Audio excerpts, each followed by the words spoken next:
And we're live. It is Friday, April 24th, 2020. Boris Johnson, 10 Downing Street is casting doubt on whether he will really come back to work on Monday, but he had a phone call with Donald Trump, who said it was an incredible call. He didn't say it was a perfect call, but he was just amazed by how strong his energy was. So it's big suspense for Monday. Will Boris be back? We're not allowed to have fun anymore, but in lieu of fun, we have this time for real Noah Feldman. Noah, welcome to the show. We were just talking, Noah, that we were going to call the show In Lieu of Noah Feldman. I guess I earned that one. Us up again. Yes. I earned that one, yes. Welcome to the show. Thank you. Too many Zoom meetings, too much Zoom teaching, and general Zoom confusion. I think if I had a sweatshirt like Ben's, everything would change for me though in life. Yeah. It is like a little disconcerting that it's only the eyes that are coming straight out of your chest, Ben. Yeah, no, it's like a three-dimensional dog shirt. I mean, it really is. Is that like one of those photographs by that guy? Is his name Wegman, who does the photographs of his dogs that are so beautiful? No, it's actually an awesome company. I forget what it's called, that makes like three-dimensional shirts, and they have like three-dimensional. I have a great rhinoceros that's charging out at you, and they have like a suit of armor. I think it's like fabulous. I have two of these dog shirts, and I love them. Kate, how much do I have to pay you to wear that to teach? Oh my gosh. Not like you don't have to pay me. I wore my pink John Deere hat to teach the other day. Taught them some tractor law. But that's all hipstery. Come on, that's not the same. I know that's true. That's like, I do anything that's slightly, I mean, this is like norm culture over here. If I put that shirt on. The real question, Noah, the real question is how much would we have to pay you to wear this shirt while teaching? That is a good question. You don't have enough money. Yeah, exactly. Wait, Noah, what are you drinking? I am drinking bourbon. Oh, nice. What kind of bourbon? I am drinking the Hudson baby bourbon. Oh yeah, I like those. Right. They're insanely tiny bottles. They are, but they actually started expensive. making. They started for some reason that I cannot understand. This is genuinely fascinating. They were extremely expensive tiny bottles at my Star Market, which is the same Star Market I've been going to since I was a child. They suddenly introduced the same thing in a full-size bottle for half the price. I don't know what the math is, but it's the exact same thing. It tastes exactly the same, and it costs a quarter of what it cost previously. Wow. Well, that's great. I am going to introduce Noah, but before I introduce Noah, it's the 1 month anniversary that we've been doing in lieu of show or in lieu of fun show. I know it's actually a little bit like insane that it's been a whole month. But I made this video for Ben as a present. And so now I'm going to make you all watch it. It's only 1 minute long, and I promise you will probably laugh or recognize some people. And it will be funny. So hold on, let me share my screen here. Okay, there we go.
That's pretty awesome.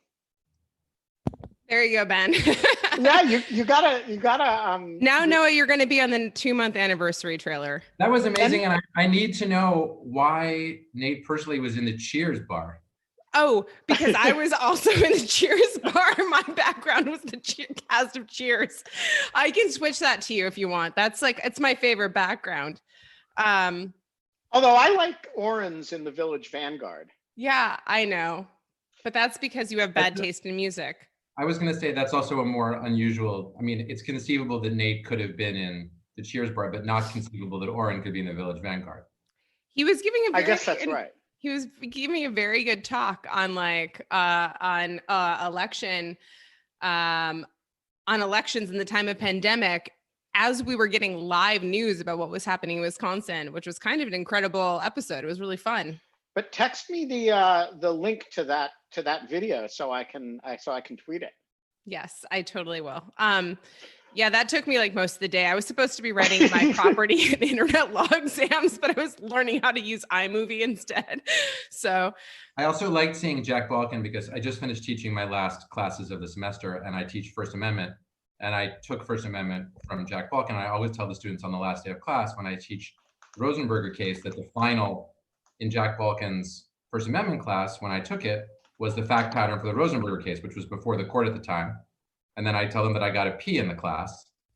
And then they all feel much more relaxed before the exam. But I don't tell them at the beginning of the semester because I don't want them thinking that I got a P in First Amendment when I'm teaching First Amendment, but it is true. I remember looking through clerkship files, like thousands. I'm sure when you clerked, you did the same thing. The clerks have to look through all of the files for the next people who are going to clerk for your judge. And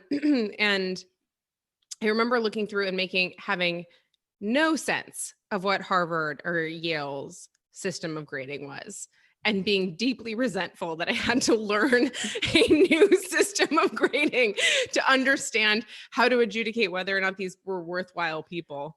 Imagine adjuncting a class there and having to learn the system so that you can evaluate people and having no idea what those grades correspond to. Imagine being a full-time professor there having no idea what the grades are.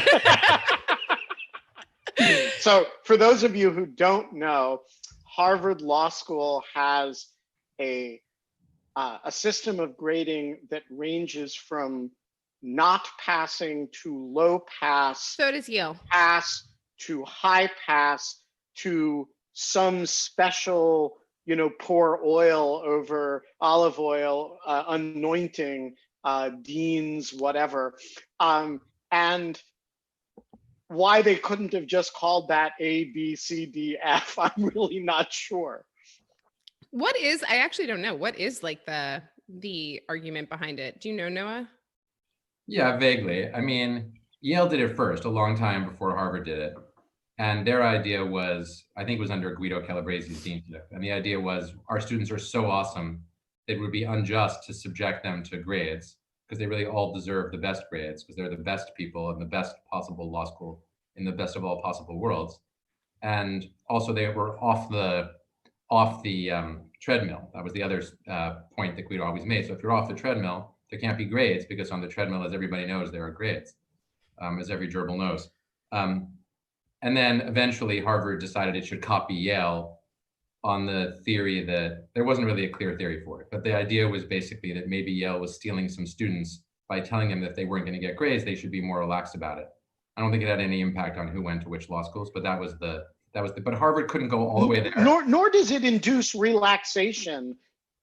Nor does it induce relaxation among either Harvard or Yale students. I disagree. I was pretty relaxed Yale law student. I was going to say Yale law students are pretty relaxed. Jack Balkin will demonstrate because it's not like Jack is a mean grader or anything. I just really sucked. He says, I think I called him right before this, and he says that he retroactively changes your grade to a high pass.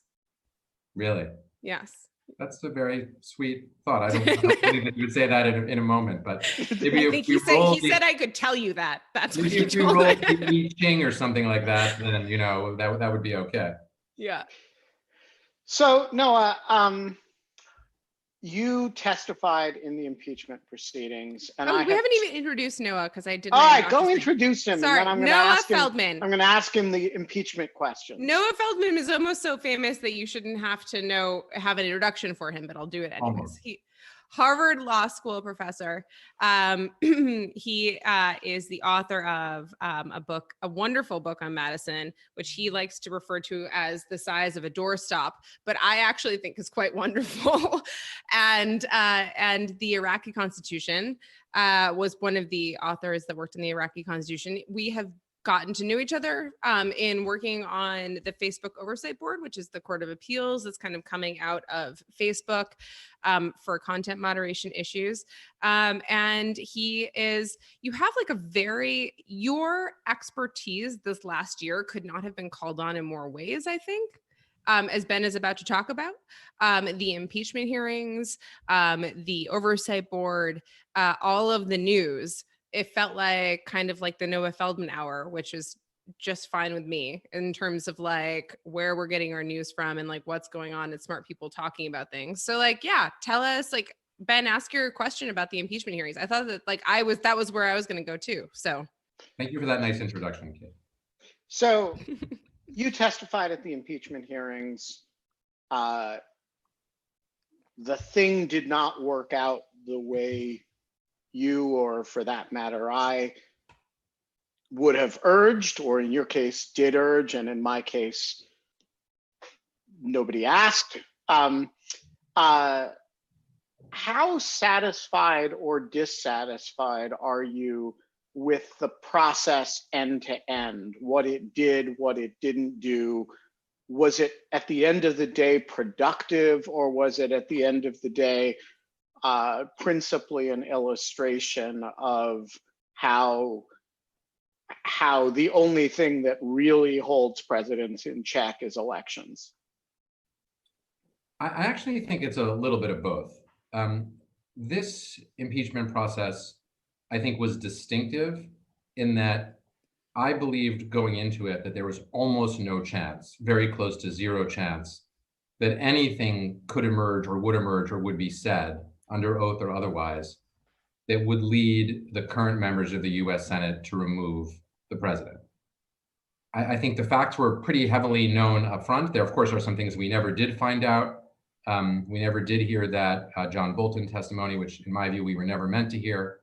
But the bottom line is, had he said his worst, had he said the worst possible thing, had he said that Donald Trump told him, of course, there was a quid pro quo, and of course, we're doing that, I don't think that would have elicited a different reaction ultimately from the Senate. So in that sense, it's a little frustrating to be reminded of something we already know, which is that partisanship is just such a powerful force in contemporary American political life that it trumps even the knowledge, which I think a lot of Republican senators had within themselves, that this president was breaking constitutional norms that would ordinarily be considered high crimes and misdemeanors. So that part is, of course, frustrating and disappointing.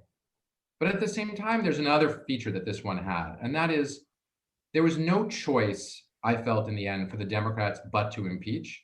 And this is also why I myself agreed to testify. And it's basically this. You know, we have this constitutional structure and it means something. I'm not a relativist. I don't think the words mean just any old thing. They have some meaning. And that meaning is not determined by what the people who wrote it thought, but it's shaped in large part by what they thought. And they anticipated exactly a situation like this one. It's not like, what did the framers think about the smartphone? Where you're like, well, they didn't know what a smartphone was. It's hard to answer that question. They knew about, presidential manipulation. They knew about the dangers of foreign interference. They knew about trying to use the presidency to break an election. And they worried about all this stuff in very explicit ways. And once the transcript of the July 25 call had been released, to not impeach the president for the House would have inevitably and permanently been a way of Democrats saying, this is okay with us, this isn't a high crime. And so their choice was admit that that's the case and let it go and let history say, no one thought this was a high crime the next time around, or step up, impeach, and let people say, well, the House thought it was a high crime and they were Democrats, and the Senate thought it wasn't and they were Republicans, and you make the call. And, I said this in the hearing and I actually believe it. somewhere, somehow, in some domain, the founding fathers are out there. Maybe we'll go to the good place or the bad place and meet them. And, or in Madison's case, the boring place, or Hamilton's place, the extremely interesting place. And they will want to know, like, what did you do when the Republic was subverted? And you want to be able to look them in the eye at a metaphorical level and say, this is what we did. We did something. So I think it had to be tried. And I am proud of that. I do actually think it really matters that the Democrats did not allow, the political gamesmanship of thinking we're going to lose this. The public will think we lost. We might strengthen Trump. The Democrats might have gone down that road. They didn't. They stood up for principle. And there are times in life when you have to do that. And this was one of them. So do you think it meaningfully conditions you said it might strengthen Trump. I don't think there's a lot of evidence that it did strengthen Trump. His approval ratings are almost exactly what they were before the process. Do you think in any meaningful sense it conditions the election in November, or is it just this sort of moral statement that needed to be made that you kind of do without reference to effects? It might have conditioned the elections in November if it weren't for COVID-19. I mean, I would say, we're in a weird historical moment here, which is interestingly parallel in a certain respect to the way that the 9/11 attacks just closed to the topic of the Bush v. Gore decision at the Supreme Court. Right. That's the first time I've heard someone make that parallel. That's excellent. I think that that's actually true. Like I actually completely forgot that was still an ongoing debate, and like 9/11 like killed it.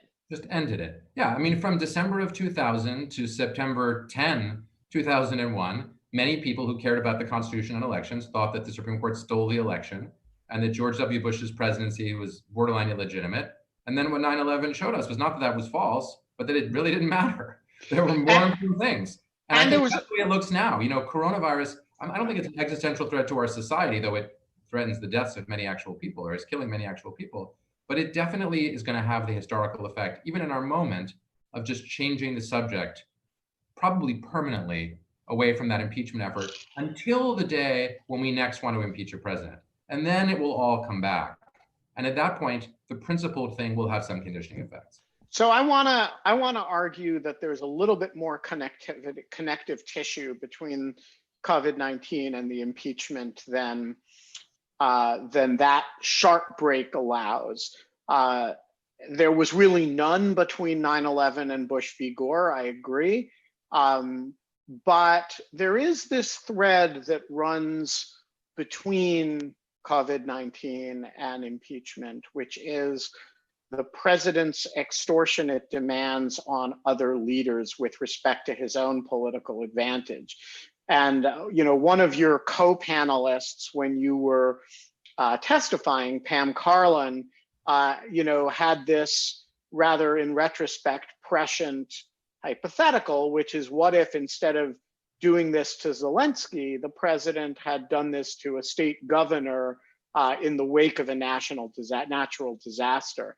And, when you go back and you listen to that tape now, I actually thought it was a really good example at the time, but it reads really well right now. And the reason is that, his behavior is not substantially different in this environment than it is in that. And the assertion that that is a perfect phone call is also an assertion that it is okay to strong arm, Gretchen Whitmer or Gavin Newsom or not Chris Cuomo, Andrew Cuomo. And so I wonder if there is a sense in which, as people evaluate the performance in COVID-19, the kind of extortionate, immensely self-centered and overtly political fashion that he does it is significantly conditioned in real ways by just having gone through this 3-4 month process of hearing about the way he engaged with Zelensky and also retaliated against Alex Vindman and so when he threatens to fire Tony Fauci or retweets something about firing Tony Fauci, that's playing against a backdrop that, it's kind of like a movie we played before, but, it was a comedy that time, but it's a tragedy now. Can I just say, though, I mean, I love Pam and thought her testimony was very compelling in many ways. I think possibly, though, that comment that she made very presciently sort of has the opposite effect from the standpoint of impeachment, right? I mean, I think when we today see the president doing all the things that you're describing, which are absolutely, fulfillments of Pam's hypothetical, I think what most of us think now is he is a terrible president. This is unpresidential. This is wrong. I don't think people are thinking this is impeachable.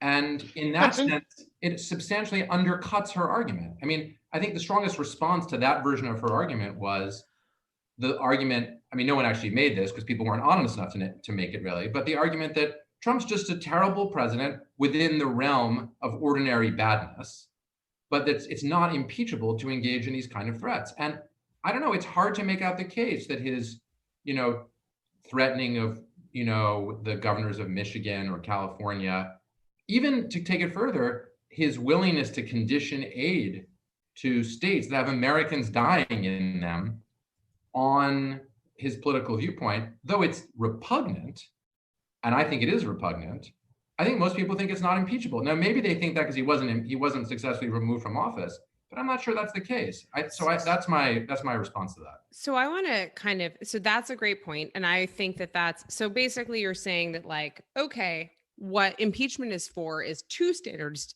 of deviation away from the normalcy of a presidency, but he's in the one standard deviation away from the normalcy of presidency, edging on the second standard of deviation away. And so there should be some type of that's kind of how I hear it. That's kind of how I hear I'm not to empiricize it, but to kind of hearing kind of what you're saying, that there's a level at which he's still in the realm of normal or understandable human behavior, right? He's not some mad child king or something like that, bred of incest, right? That's gotten this type of right? No, but I'm trying to imagine what would be the standard of deviation away. So I didn't mean that, because I don't think it is about quantitative standard deviations. I thought that the reason for impeachment, and I said this under oath, and I still think it, is that he tried to, not that he conditioned aid to Ukraine, but he conditioned aid to Ukraine on the announcement of an investigation designed to destroy the political career of his chief opponent. Yes. That was what was impeachable about it. And what he's doing now is nasty, it's repulsive, it doesn't serve the interests of Americans, but it's not in an attempt to break the election. In fact, he's more or less going to lose the votes of people in all of those states. I mean, I don't think he did himself any favors in Michigan, which is the state that he needs, by his attacks on their relatively popular governor. So to me, it's not, I don't think of this as if it's pretty bad, it's not impeachable. If it's really bad, it's impeachable. I don't think it's a continuum like that. I think there's a bright line. And the bright line in this case was using the presidency to cheat in the election. Because if you can use the presidency to cheat in the election, democracy won't work. Whereas if you're just a jerk or a terrible president, democracy can still work. So it's if what you do breaks the election, it's impeachable. If it's not going to break the election under those conditions, I don't think it's impeachable. So you actually think his current conduct is less objectionable than, or more addressable within the realm of normal politics than his conduct during the Ukraine affair? It's more morally objectionable because people are obviously dying in real time. I mean, people may have died by the withholding of aid to Ukraine, but that's a rather attenuated account. Right. Morally, this is more objectionable, but constitutionally, it's less objectionable because it is remediable by elections. And the whole point of having impeachment, and again, I'm not making this up. This is what the framers literally discussed, and we've got a pretty close to a transcript of it in notes taken by Madison.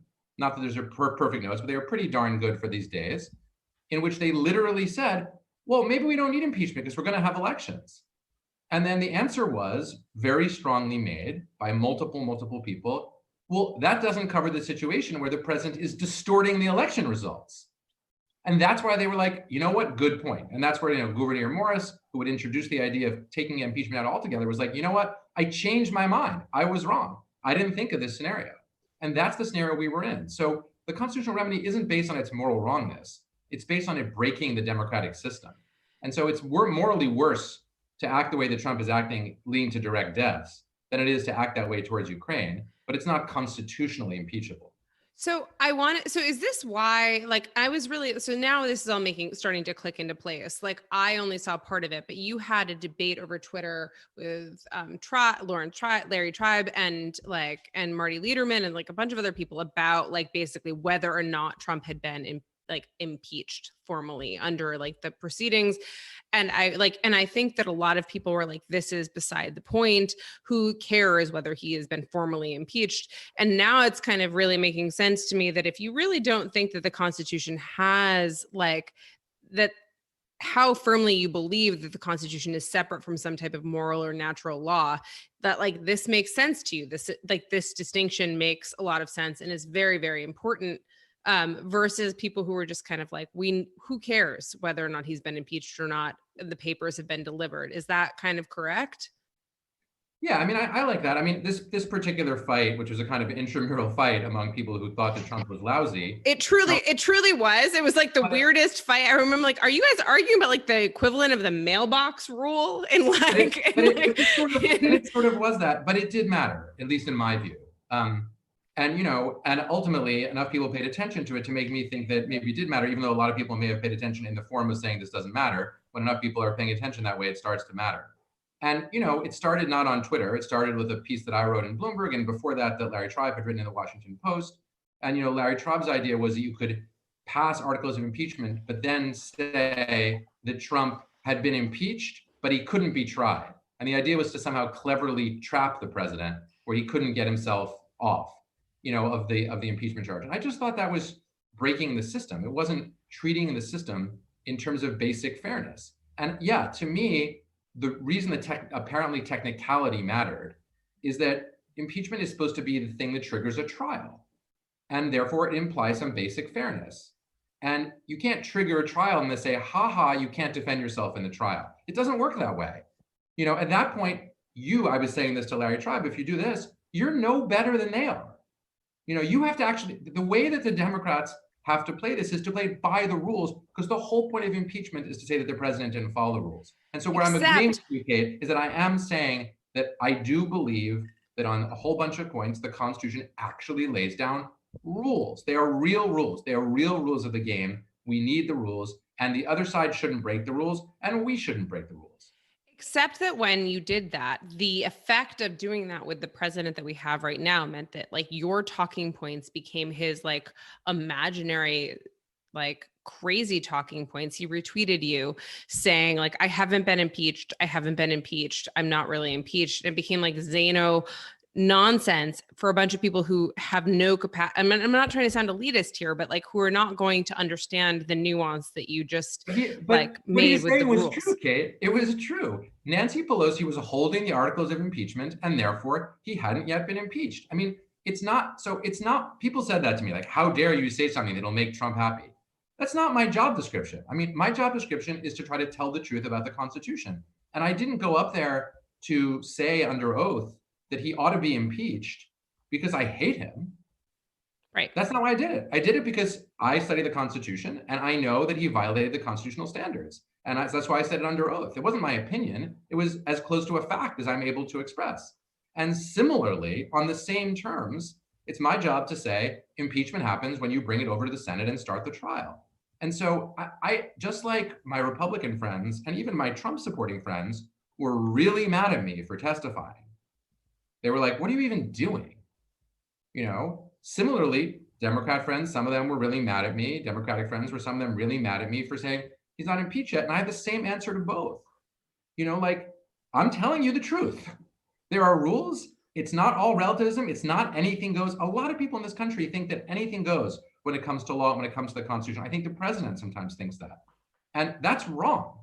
That is not a way to run a rule of law system. You can't run it that way. There have to be institutional rules and they have to be followed. And if they're All right, not, let's talk about the other side of that coin. The Senate is charged with trying impeachments. It has a standing set of rules, which it did not follow. On the other hand, it has plenary power under the Constitution to make its own rules. And it voted not to follow its rules. As I read its rules, it requires 67 votes to override them. As the majority leader reads it, it doesn't.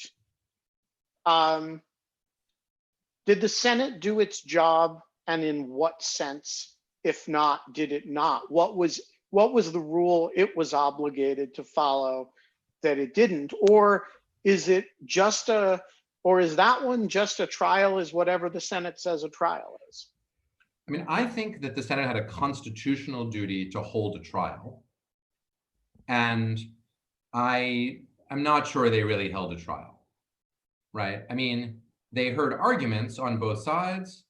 They didn't allow important facts to be entered into the record. They didn't call witnesses who had stuff to say. They made a completely absurd argument that all of the testimony should have been heard in the House, which is exactly backwards.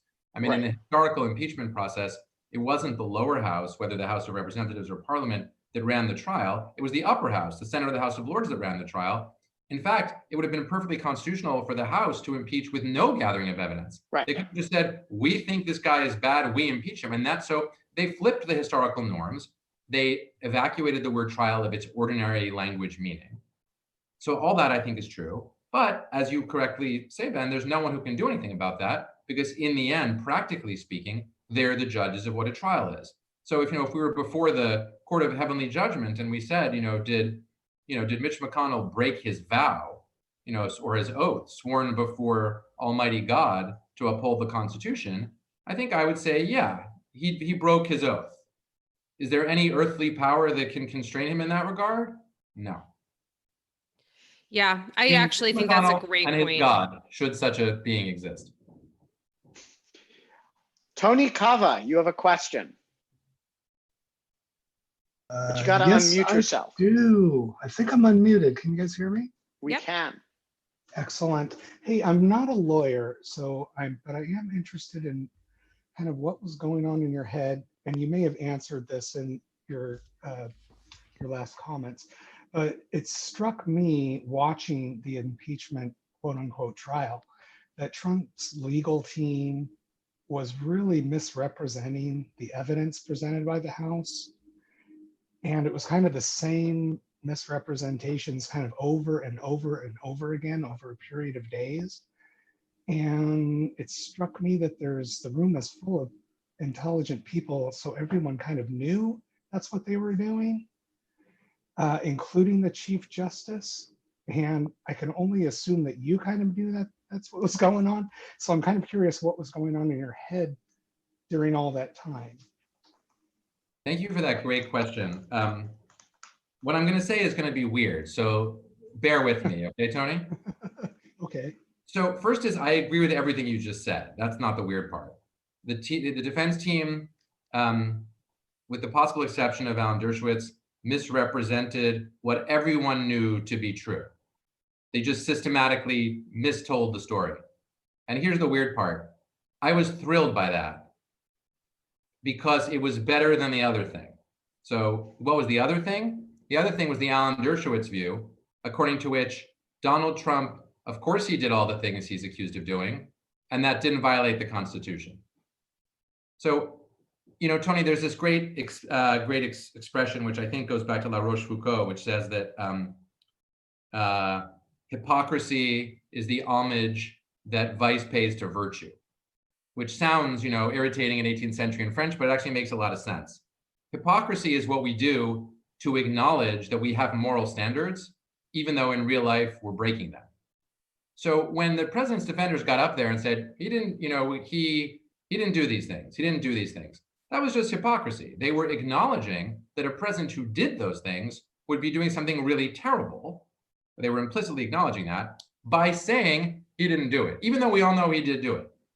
Because consider the alternative. The alternative, the Dershowitz position, said, the Constitution doesn't prohibit you from trying to break the elections in order to get reelected. That's dangerous. That's much worse than hypocrisy. That's openly and arrogantly saying that the Constitution doesn't protect against that kind of conduct. And so I actually, even though I agree with everything you said, what was going through my mind is that I preferred the hypocrisy, which acknowledged that there should be rules, to the bold-faced chutzpah, to use a book that was, Alan Dershowitz actually he wrote a famous book called Chutzpah. And, the chutzpah of saying, it's fine, president can do all these things and it doesn't violate the Constitution. Kate, I see you switched to Scotch. That's a good thing. I did. I'm drinking Scotch. So basically what I'm hearing from you is if you have this entire governmental system that's built on not natural law, but a constitutional system of rules in which hypocrisy can reign, where virtue has a second seat, I feel like you have to acknowledge that the only place for virtue is in the ballot box, and that the only place for like social norms and the violation of social norms is in the ballot box, that impeachment has no place. There is nothing in impeachment for like social norms or virtue violation.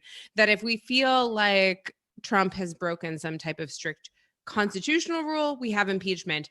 And barring that, anything short of that, the only chance that the citizenry has, no matter what what virtues or what natural law a president violates, is to wait till 4 years.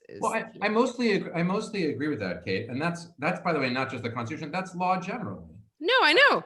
But I'm just trying to I'm just kind of actually bringing it all together, I guess, is what I'm trying to say. There's a million totally immoral things that we do every day that are not punished by law, and they shouldn't be punished by law. If they were punished by law, then we could be punished for them. I mean, there's a lot of overlap, right? You think of all those tags you've removed from pillows. Yeah, exactly. There's lots of immoral You're allowed to rip those off, dude. You can rip those off. Once you buy the stupid mattress, you can rip off the stupid tags. It's really simple. I was joking. Okay, sorry. That was a good PSA though. But there's lots of immoral things that are against the law, and it's good that they're against the law. But there are some immoral things that aren't against the law, and you shouldn't be punished for those in the legal system. Full stop. And impeachment is like that. Impeachment is a legal process. It's not just we hate you, we're going to remove you. If it were that, then we wouldn't need it. Then we could just have elections. But as for political virtue, Kate, I mean, the system can't survive without political virtue in the electorate. That's the ultimate measure. And that's what's, to my mind, really what's going to happen in November. I mean, there are a lot of excuses that can be made for Trump voters. I've made them in the past about 2016. But in the end, I actually do believe that this is a test of whether we have the collective political virtue to vote the guy out of office. And if we don't, it's on us. Yeah. Not on him. It's on us, not on him. Ben? I think it's on him too, but I agree with you that it is ultimately on us. Well, let's shift gears and talk about the Facebook Oversight Board. Yeah. So we talked to Evelyn about this a bit. I just got a text literally as we're talking, from Facebook, that says that it is looking like it is, on for the mid to early part of May. And they're going to be announcing the board members, which is incredibly exciting. I have been doing this for over a year. You have been doing this for over 18 months, more than that. Wait, more than that. More than like 36 months. Since January of 2020. What year are we? 2019. Yeah, I've been at it for January 2018. So I've been at it for 2 years and a few months. Yeah. So 36 months. That's like basically what it was. Yeah. So I think that's, we have both been deeply involved And I have not been consulting, but I've been observing, and you've been consulting, and like there has been to read everyone into the room, the Facebook Oversight Board is poised to be kind of one of the first moments in which a private platform that governs online speech jettisons a portion of its power to the not the electorate, because there's still not going to be elections, but to the user base in which it kind of governs, whose speech it governs. And I have been observing that for the last 12 months, the making of that board. Noah wrote the initial proposal that got adopted by Facebook for this to happen, has consulted on this kind of consistently over the last 2.5 years while it's been happening. I will just say that there is no doubt in my mind at this point, although that was not the case a year ago, no doubt in my mind at this point that this is going to be the future of online speech, that this is going to be a moment that is a sea change for things to move forward. In the last week alone, I've had 3 phone calls with 3 completely different entities that are all speaking about trying to create some type of standards-based organization that deals with this type of thing and want to harness what has been created by Facebook and the Oversight Board, or want to mimic it. And so this is coming from all types of private and public entities. And I just think that this is going to be all the more important as we kind of transition out of the COVID phase and the pandemic and the quarantine into like a standard understanding of like what online speech means and who's governing it and like how important it is. It's, as I've said many times in this show, the end of like internet exceptionalism for online speech. But Noah, tell us a little bit about your story of like starting out and talking about and like how you started talking to Facebook about the Oversight Board. Yeah, well, thank you for that great introduction and description of it. So in the fall of 2017, I guess, I, like a lot of people who teach First Amendment law, was just trying to figure out how free speech is being changed in an era where so much expression is on social media platforms. And I barely know a First Amendment professor who hasn't said, I'm going to try to write a book or an article about this. And so I was doing a lot of research and thinking really hard about it. And it was just when I had finished my Madison biography, and I was sort of thinking about, inevitably a little bit influenced by what I had been reading, because Madison was central in the creation. He drafted the First Amendment. He made the first arguments for the First Amendment. And the thing that most obsessed me was that it seemed like Facebook and the other social media platforms were being lobbied by sophisticated, organized lobbying groups that wanted them to take down all kinds of content. And for good reasons: hate speech, offensive speech, harmful speech. But it seemed like nobody was lobbying them really in a serious way to leave up speech, to protect free speech values.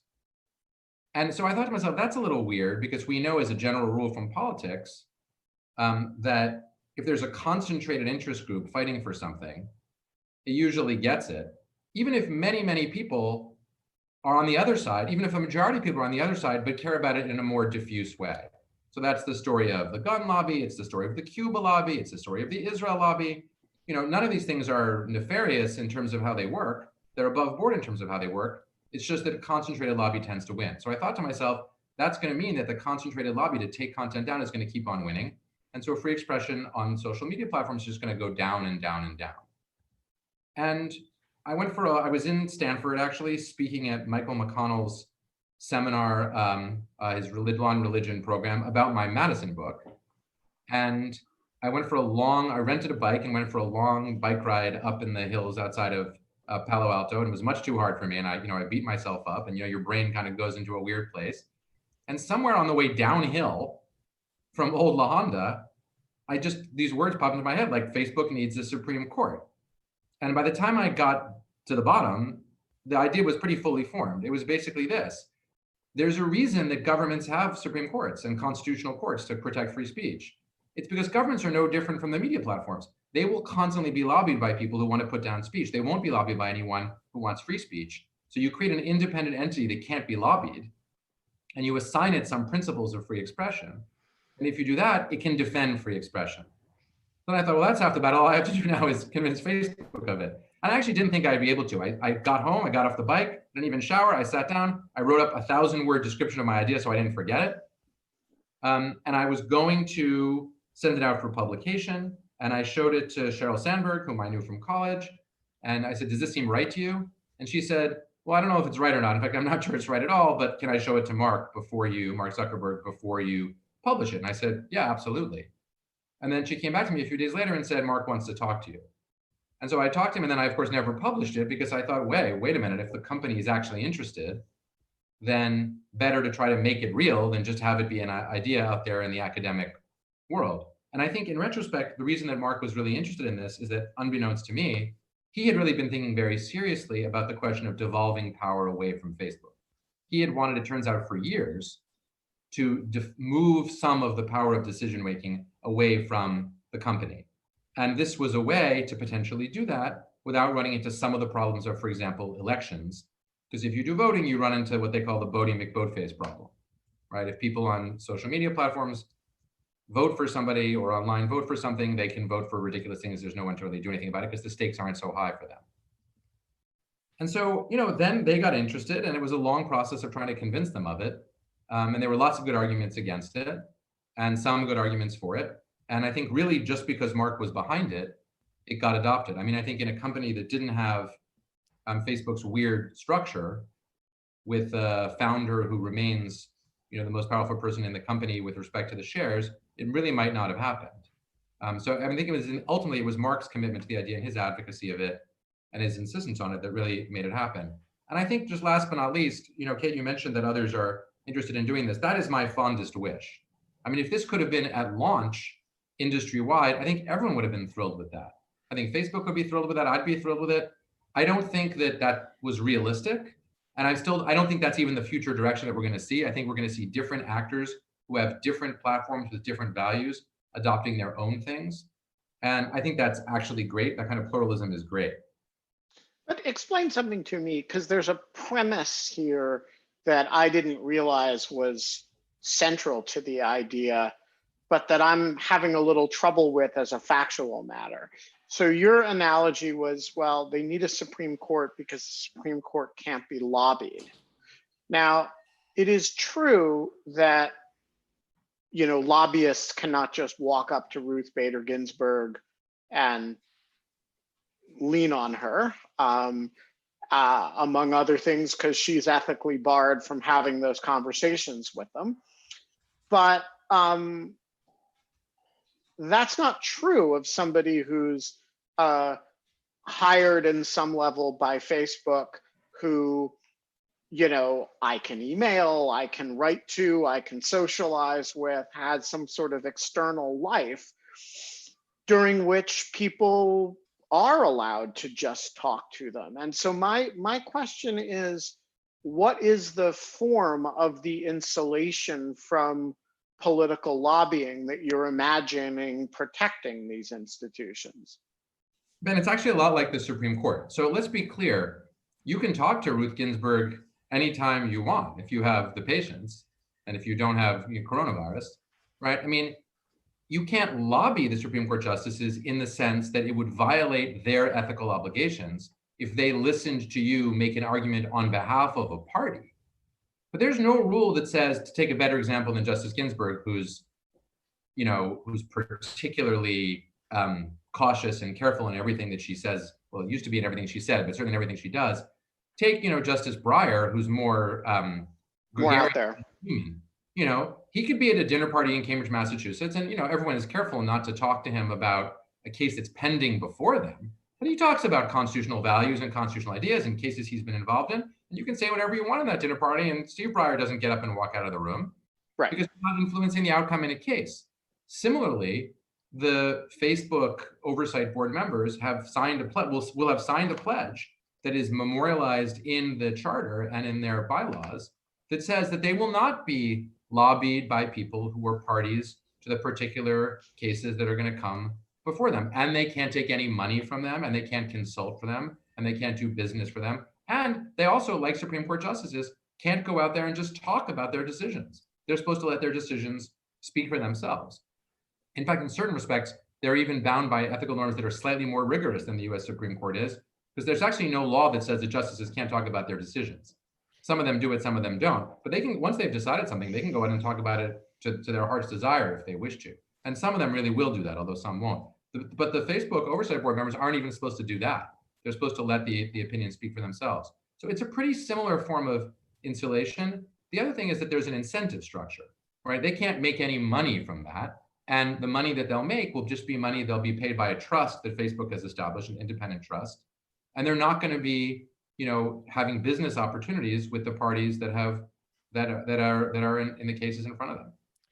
But to that point, I think that this is actually, I mean, and I agree with everything that you said, and I think this is fascinating. Obviously, I've spent a year like watching this happen, but like one of the things that I think is fascinating is that like I think Nate Persley, who's been on the show before, Nate Persley kind of said in a meeting, in a workshop, when we were talking about all of this, how is this going to get legitimacy? And this was before, I would say that like for a solid 6 to 9 months of the process of starting this entire thing, the massive concern was like, how are we ever going to create legitimacy around this? When I say we, I mean like Facebook. Like, how are we going to make people buy into this idea and think that it's real? And as Nate has pointed out over and over again, like, listen, no one thought the Supreme Court was a real thing for like a really long time. Like it until took 1803. What? Until 1803. Right, exactly.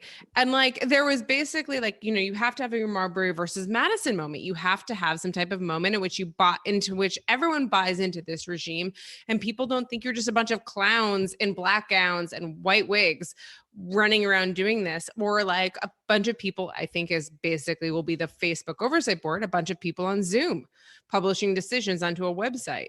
And so to that extent, I want to briefly show this video, which I found in the 2000, this is from 2009 Facebook, that is Mark Zuckerberg giving a talk on his early thoughts on what was called the Facebook governance project at the time. Community has grown a lot over the last few years, and at 200 million, this population would be the 5th largest country in the world, just ahead of Brazil.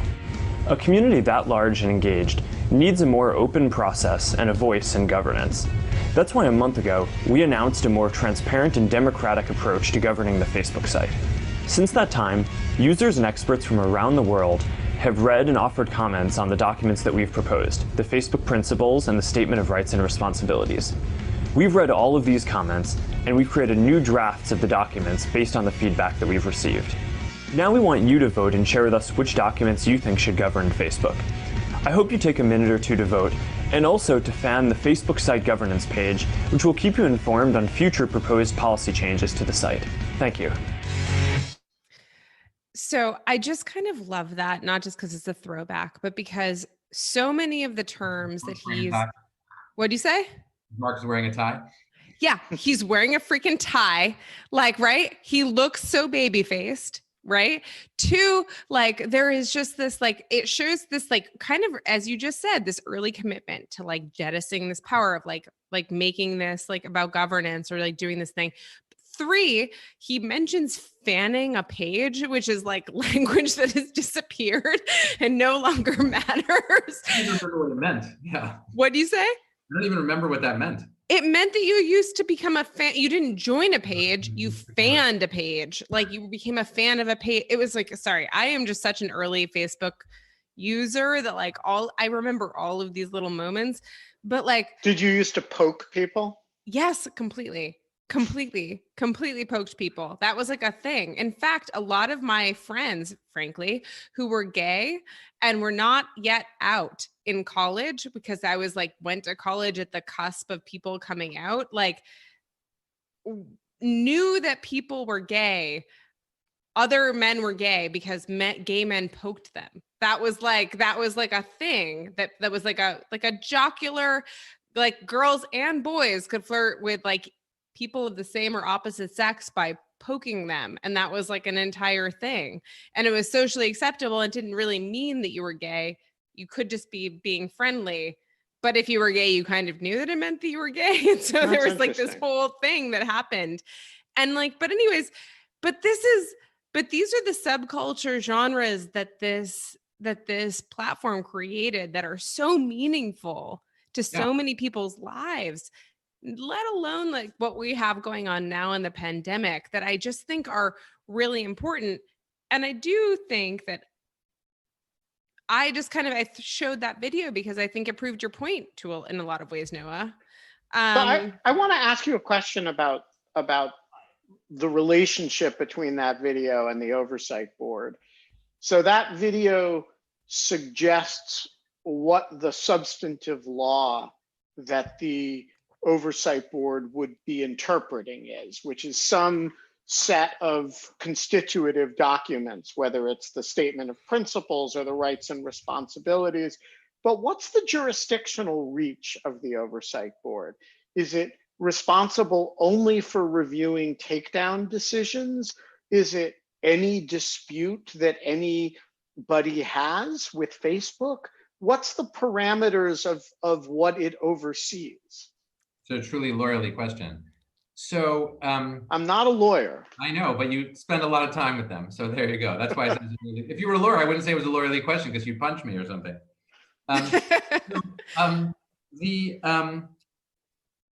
The range, what Facebook calls the scope of what the Facebook Oversight Board is going to do is going to expand with time.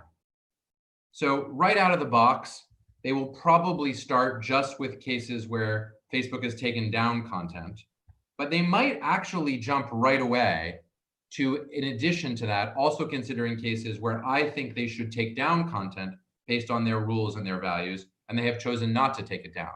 Because after all, that's just as important, right? If I think you're advocating a genocide of my people and Facebook doesn't agree and doesn't take it down, that's just as important to me, maybe more important to me than if they have taken down some content and I want to say it, and I think that my speech has been, my free expression has been violated. So very quickly, they will cover both of those things. There will be some things that will inevitably be carved out. One is situations where a government whose laws Facebook has agreed to follow and which has legitimately done so is requiring some content to be taken down. Because you can't have the board requiring, Facebook has promised it will do what the board tells it.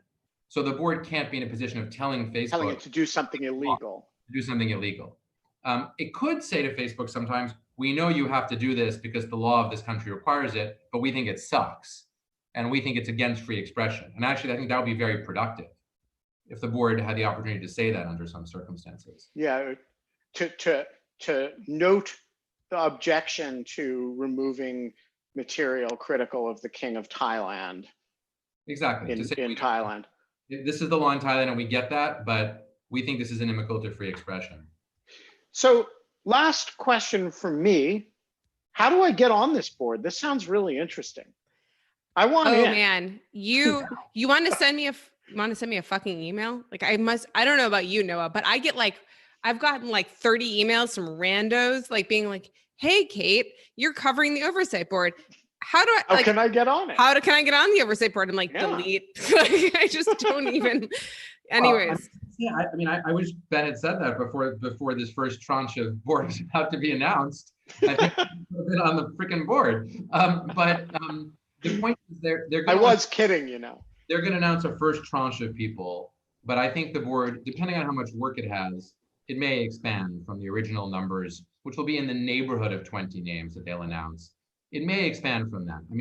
It really depends on how many cases they have and whether the workload requires it. And also on, it's very hard to achieve genuine global diversity with just 20 odd people. So for both of those reasons, casework and diversity, they may expand the board over time. So there will be more opportunities. There was, believe it or not, like a portal up this whole time where you could go to the portal and say, here's my CV, I want to be on the board. And there are a lot of people on the board whom I did not know and did not know of, the vast majority, who either put themselves forward or often were put forward by other people, who participated in various workshops around the board and so surfaced by virtue of their care about it, who were writing about these issues. People should be able to put themselves forward and self-nominate. And as the selection process evolves, this initial group was selected in sort of consultation between the chairs of the board and Facebook itself. But of course, the chairs, someone had to pick the chairs, and in the end, it was Facebook that picked the chairs. But next time around, it'll be the chairs and the membership committee of the board that's doing the selecting. So there will be a portal and you'll be able to apply and say, I want to be on this board. But it won't be done with presidential nomination and advice and consent of the Senate. Not going to be done that way. And it shouldn't be, it really shouldn't be done that way. It needs to be much, much more independent than that. I think one of the last thing to say about the membership is it's not going to be like Americans, unlike people in almost every other country in the world, when they think about the Supreme Court, which is our constitutional court, they tend to think, oh, we know how every case is going to come out by counting heads. There are 9 justices, 4 are liberal, 5 are conservative, we know how it'll all come out. This is not going to be like that, because the lines of liberal and conservative are much less clear in the free expression space. Even among those Americans on the board, and there'll be some liberals and some conservatives, some of the liberals will have stronger free expression views than the conservatives, some of the conservatives more free expression views than the liberals. And then there'll be people from all over the world whose views aren't going to correspond to some clear political predilection. And after all, in almost every country in the world, no one thinks they can count heads and get judgments of their constitutional court. That's a distinctly weird American practice. This is going to be more like all the other constitutional courts in the world, where people have different perspectives, they have different values. With any luck, it'll be a collegial body. It's not going to be one of those, all depending on which panel is that decides the case, that's going to give us the outcome. And that's going to be an educative process for Americans. It's not going to require much education for the other, 2.1 billion Facebook users who aren't Americans. I mean, remember, Facebook has 2.3 billion users now. In that video, Mark said, 200 plus million users. They're more than 10 times bigger than that now, which is kind of crazy. But for that means the overwhelming majority of the users of Facebook are not Americans, and for them, it's going to be normal. They don't expect to be able to politicize the decisions of a constitutional court, and it's going to be pretty hard to politicize these decisions too, and that's by design. The idea is to create a body that generates legitimacy by its logic, by its reasons, by standing up to Facebook, which it will have to do to get legitimacy, not by this one's conservative and this one's liberal. No, I completely agree with that. And we have to wrap, but Noah, could you come back after after the announcement of the board and hopefully talk to us a little bit about it? That would be really great to have you. I think that this is going to be huge. I'm not just saying that because I'm working on it, but I think that basically there's online speech means more now than ever. And I'm just seeing so many new things evolve. And so I think that this is going to be great to have a longer conversation about. Yeah, Kate, as those viewers probably know, Kate's work opened this whole field, and now a lot of stuff is happening in the field, and this is one of the things that's happening. And yeah, I'd love to come back and talk about it. Awesome. Thank you so much, Noah, for thanks for joining us. So we will be back tomorrow. Tomorrow is Saturday when we don't have a guest, but we just rapture people in from the audience to chat with us. So please join us. We'll be back at 5.